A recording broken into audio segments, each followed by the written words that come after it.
and welcome back to the channel. Well, we definitely know that things are heating up all around the world, and when I say heating up, tensions are rising everywhere we look. People are tired. People are tired of politicians making promises and breaking promises. And so what you're looking at here, this is going on in Ghana, where they were promised jobs, but instead they got a truckload of rice. And so they said, look, we need jobs, not rice. Get this stuff out of here. Give us the jobs that you promised, not the rice. So they're basically saying, no, thank you. But I'm going to share some more of the details with you, and then I'll be right back. A cross-section of the youth in Busunu in the West Ganja municipality have rejected some bags of rice sent to them by the Member of Parliament of Damongo constituency, Samuel Abu Jinapor, for the celebration of Eid al-Adha festivities. They did not only refuse the gift, but also chased the people amidst chants of rejection. The youth, who have been identified as sympathizers of the ruling New Patriotic Party, NPP, said they need jobs from the MP and not food. Speaking to Joy News, some residents indicated that some of the bags of rice which were earlier offloaded in some households in the community were quickly mobilized and sent back to the car. As if the outburst on the team was not enough, the youth, led by a teacher, Bello, hooted at the team before ordering them out of the community. The era of promise and fail by politicians and political parties in Busunu is over, the youth said. We didn't ask you to give us rice, you promised us jobs and not rice, and we have gone beyond the rice, the youth chanted. Joy News sources in Busunu further indicated that youth who championed the act are angry NPP supporters who feel betrayed by their legislator for neglecting them while giving jobs to opposition supporters. The sources further noted that prior to this latest outrage, the youth had exhibited their anger with a protest in Damongo during the commissioning of the MP office. So desperate times definitely calls for desperate measures. And you will see in this clip that I'm about to share with you, this quick video clip, you will see that these people are, they're desperate. They're saying, look, we need jobs. They need the ability to be able to take care of themselves beyond the bags of rice, right? Because once the rice is gone, the need is still going to be there. And so these people are saying, look, we need what was promised. People are tired worldwide. As we talked about many times, especially on our ministry channel, that the birth pangs are just getting higher and higher and more intense, to where people are getting more and more uptight, tired, frustrated. And so you're going to see that more and more around the world. There's going to be a continuation of this because times are definitely getting desperate, especially with these droughts that we're seeing happening worldwide, all of these natural disasters, the flooding. I mean, in every corner there seems to be something happening, and people wanting to survive. There's a need to survive, and so most people work towards that. Most people work towards survival. And for some it means one thing, for some it means another. And what I mean by that, some people will commit a crime to survive, right? While others will say, look, I'm going to do all that I can on my end to make sure, or to ensure, my survival. So whatever your situation may be, we have to look at what's happening in the world and take this stuff, for what it is. We are living in perilous times. And so I'm going to go ahead and share this video clip with you. You will actually hear the people saying with their own lips that we didn't ask for rice. We want jobs. So take a look at this video clip, and I will be right back again. We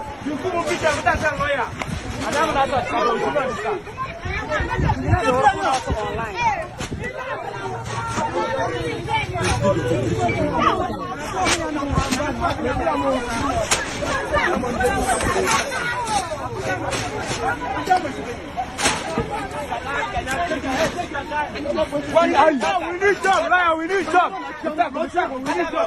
Job, no rice. Job, no rice.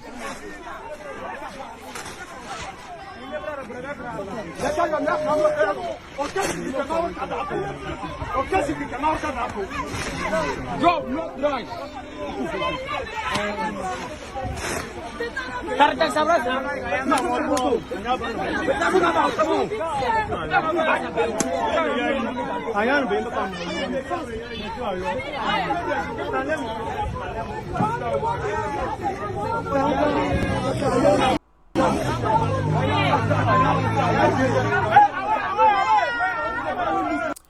Okay, as you've seen the frustration in this group right here, these are young people who were promised something and they didn't get it.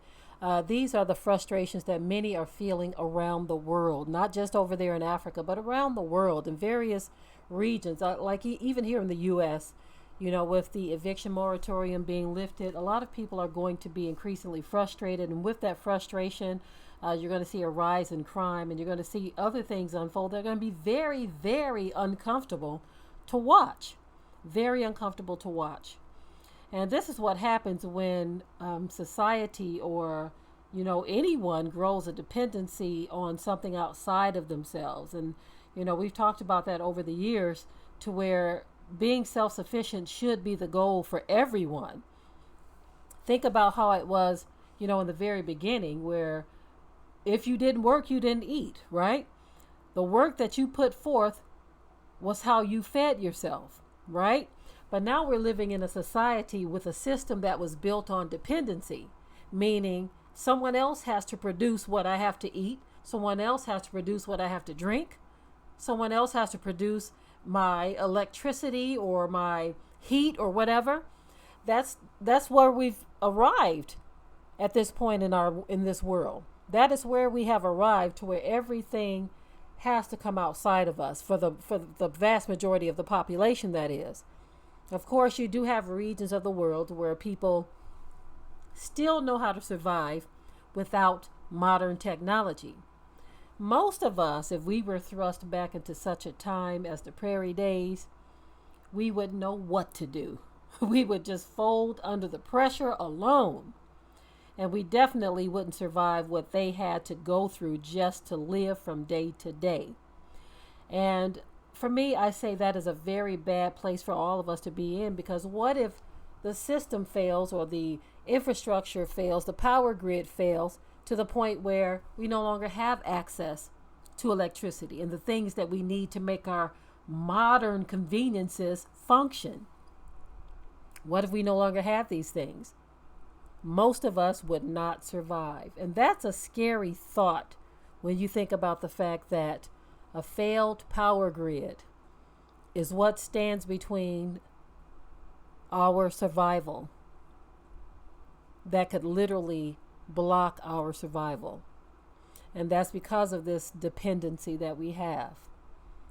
But as you see, again, from this video, people are getting increasingly frustrated from things or promises that are being made.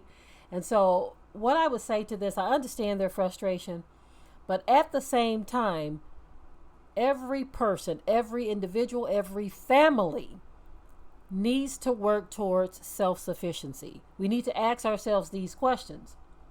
If the power grid falls or fails tomorrow, what will I do to survive? If the internet is no longer an option, and I'm no longer able to log on and reach anything and anybody, what will I need to survive?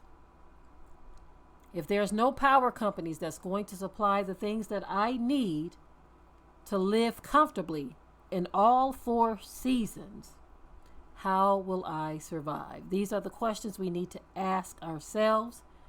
And these are the preparations that we need to make. We don't need to wait till tomorrow. We don't need to wait till next week or next year. These are things that we need to work on right now. As a matter of fact, it's past that time.